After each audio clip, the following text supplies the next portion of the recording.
All right, let's dive into something really cool today, like really level up our English speaking skills. Sounds exciting. Yeah, so we've got this guide, right? It's got 10 tips specifically aimed at advanced speakers. Okay.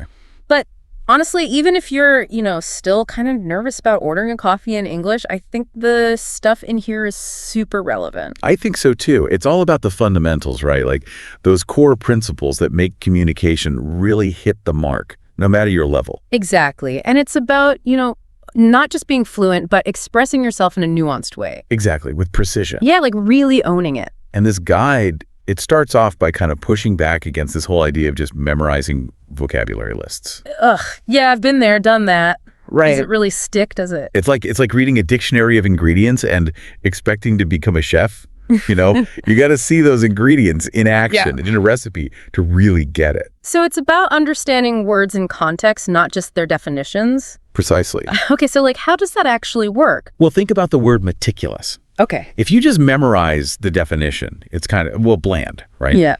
But if you see in a sentence like, the chef arranged the herbs with meticulous care. Ooh, I see it now. I can picture it. Exactly. You not only get the meaning, but you get the feeling, the context, the whole picture. That's so much better. Right. So you're not just memorizing, you're absorbing, you're internalizing. And that makes it easier to actually use the word right, like in real life. Exactly. Because you've seen it in action, you know how it fits. You're not just pulling it out of thin air. Okay, that makes total sense. Right. Feeling good about vocab. Yeah, feeling good. But, sometimes I feel like my English is missing a little.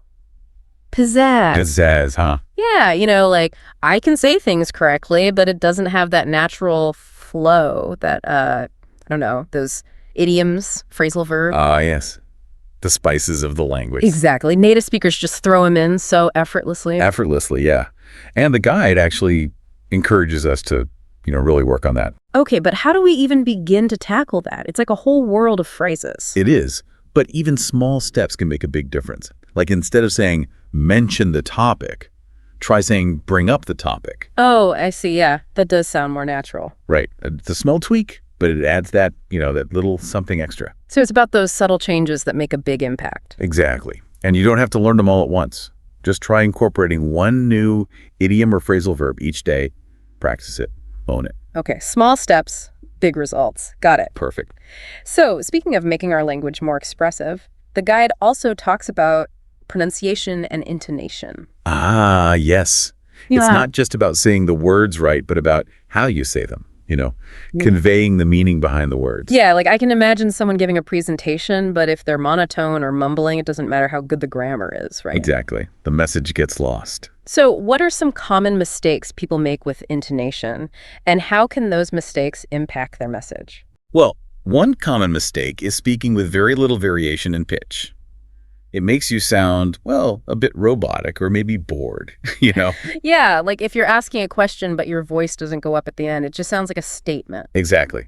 Or, on the flip side, some people overemphasize everything, and that can sound unnatural or aggressive. Right, right. The key is balance, using intonation to convey the right emotion, the right intent, the right feeling. So how do we actually get better at using intonation, beyond just being aware of it? The guide recommends a technique called shadowing. You listen to a podcast or watch a video, and you immediately repeat what the speaker says, mimicking everything. The words, the speed, the tone, the pauses. So it's like vocal karaoke. Exactly. But instead of singing, you're training your voice to replicate those subtle nuances of natural speech. That sounds fun. I like it. And it's so good for fluency, for rhythm, for pronunciation, for confidence. Okay, shadowing is going on my list. Awesome. But, all this talk about pronunciation and intonation makes me think about something that I think is one of the biggest hurdles for non-native speakers. Oh, what's that? Thinking in English. Ah, yes. The Holy Grail of fluency, right? The guide really stresses how essential this is. Because when you're constantly translating in your head, it's like there's an extra step in the conversation. Exactly. It slows you down. It makes things feel clunky. And it can be so frustrating, I know what I want to say, but it gets lost in translation. I get it. It's like having this mental barrier between you and the word. Exactly. But when you think directly in English, it's like, boom, the words just flow. Exactly. It's faster, it's smoother, it's natural. Okay, but how do we actually make that switch? It feels like such a huge mental leap. It does, but the guide has some great tips, like try narrating your daily activities in your head in English. Like what? Just talking to myself in English? Oh, okay, I'm brushing my teeth. Yeah. Now I'm making coffee. Mm. What should I wear today? Just everyday stuff. Oh, interesting. I never thought about that. Like just creating that constant stream of English in my head. Precisely. It starts to create that habit, that mental pathway. So I'm basically rewiring my brain. In a way, yes. And another suggestion is to practice forming opinions on random topics in English. Okay, so like just pick a topic and start thinking about it in English. Exactly. It could be anything. A movie, a book, your favorite food, the weather. The point is to get your mind used to working in English, even when you're not speaking out loud. Okay, so it's all about building that mental muscle, that English muscle. Yes. And what better way to flex that muscle than by actually having conversations, right? The guide really emphasizes that next. Oh, absolutely. It says nothing beats real-life practice. That's where you really get to test your skills, adapt to different accents and speaking styles, and build that confidence. Real conversations are like the ultimate proving ground. They are. But I know it can be intimidating to actually put yourself out there. Yeah, for sure. So the guide recommends things like joining language exchange platforms like Tandem or HelloTalk, where you can connect with other learners. Oh, that's a cool idea. So you're not just studying English, you're using it to connect with people. Exactly. And they also suggest attending local meetups or clubs where English is spoken. Like finding those spaces where you can just immerse yourself in the language. Yes. So you're not just practicing grammar rules, you're actually living the language. I love that. Okay, so we've got our vocabulary, our idioms, our pronunciation. We're thinking in English. We're having conversations. But what happens when we get stuck, when we just can't find the right word? That's where paraphrasing comes in. It's like this secret weapon, this linguistic safety net. Okay, I'm intrigued. Tell me more. So imagine you're trying to explain something, but that perfect word is just like on the tip of your tongue, but you can't quite grasp I've it. been there. It's the worst feeling. Right. Well, paraphrasing helps you work around that. It's Yeah. about saying the same thing, but in different words. Can you give me an example? Sure, let's say you want to say you're very tired, but the word exhausted just won't come to you. You could say, I'm completely drained, or I have absolutely no energy left. Oh, yeah, that makes sense. Right, same meaning, different words. So you're not letting a missing word derail the entire conversation. Exactly, you're keeping the flow going. And beyond just avoiding awkward pauses, are there any other benefits to paraphrasing? Oh, definitely. It actually has some pretty amazing cognitive benefits.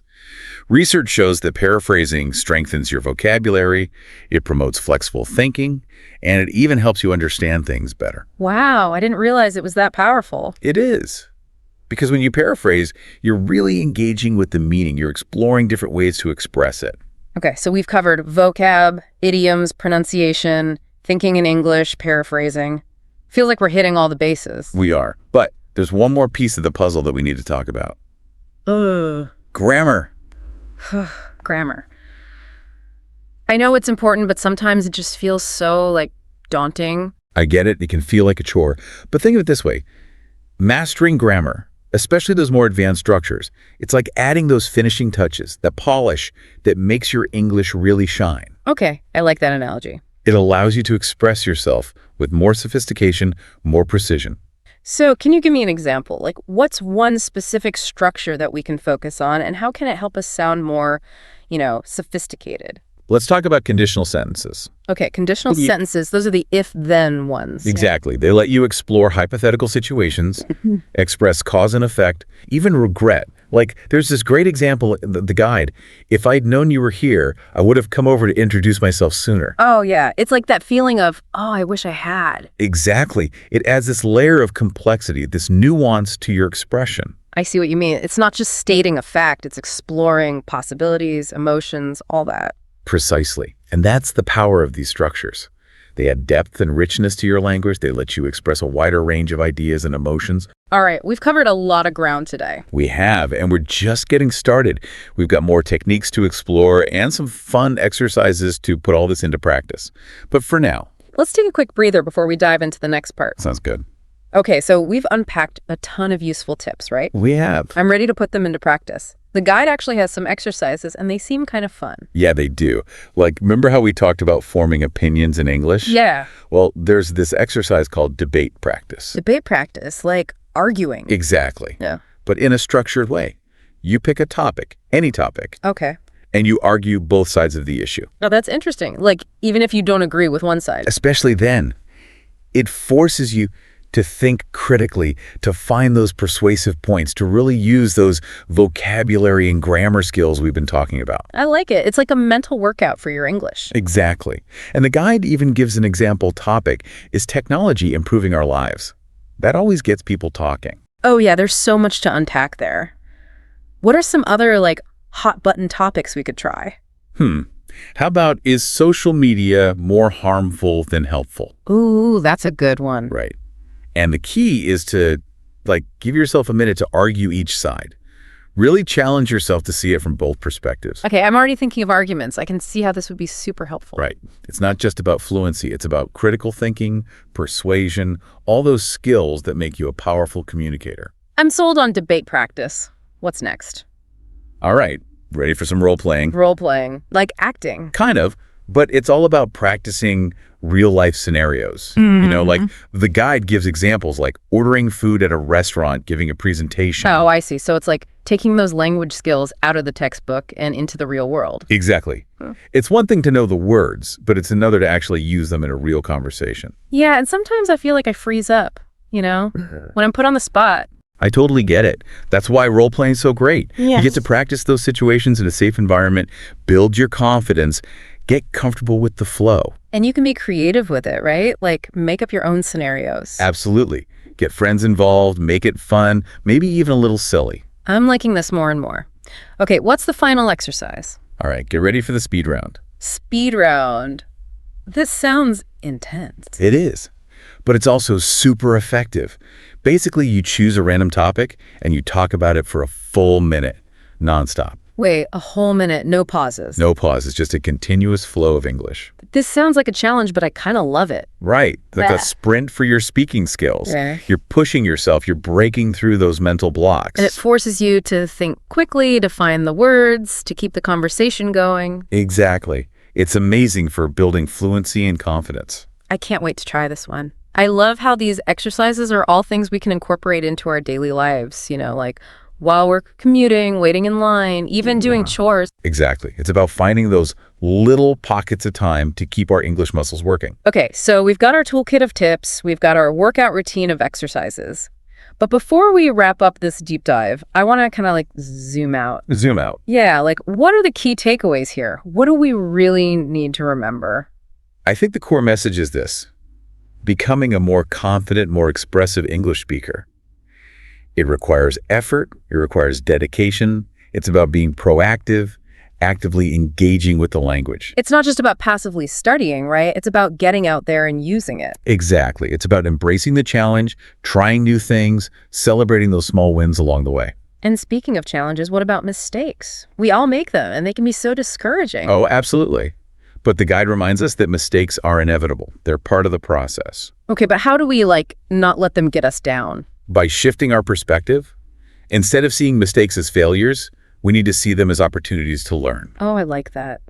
Each mistake is a stepping stone. Exactly. It's feedback. It's a chance to adjust, to improve. So it's about embracing the journey, mistakes and all, right? And remembering that this is a continuous process. Yes, it's a marathon, not a sprint. Love that. Okay, as we wrap up this part of our deep dive, any final words of wisdom for our listeners? What should they keep in mind as they continue on this journey? We've talked about a lot of techniques, but the most important thing is to find what works best for you. There's no one-size-fits-all approach. So it's about personalizing the journey, making it your own. Exactly. Experiment, try new things, and most importantly, have fun. Because the more you enjoy the process, the more successful you'll be. That's such great advice. It's about finding that sweet spot where learning feels both challenging and enjoyable. Yes. Okay, before we move on, I'm curious, what's one specific action our listeners can take today to put all this into practice? Something tangible, something they can do right now. I would say choose one of those exercises we talked about and commit to trying it out within the next 24 hours. Okay, so pick one and go for it. Exactly. It could be 5 minutes of shadowing or trying to use a new idiom in a conversation. The key is to take action. to experience the power of these techniques firsthand. I love that challenge. Okay, folks, you heard it here first. Time to step up your English game. I love that. It's like taking that first step is often the hardest part, but once you do it, it creates this momentum. Exactly. It's like, Yeah. oh, I can actually do this. Yeah. And then you start building that confidence, that sense of, hey, I'm making progress. And the cool thing is there's so many resources out there to help us, right? Oh, tons. We've talked about language exchange platforms, but there are also like pronunciation apps, Right. podcasts, videos. Like, it's amazing what's available these days. It's like having a personalized language learning toolkit right in our pocket. Exactly. And as you get better, as you start seeing those results, the whole journey becomes even more enjoyable. Yeah, it's like you unlock a new level and then you're like, okay, what's next? Bring on the challenge. I love that analogy. It's so true. There's this sense of accomplishment of like, wow, I can understand this. I can express myself. I can connect with people in this new way. It's like gaining a superpower, seriously. It is.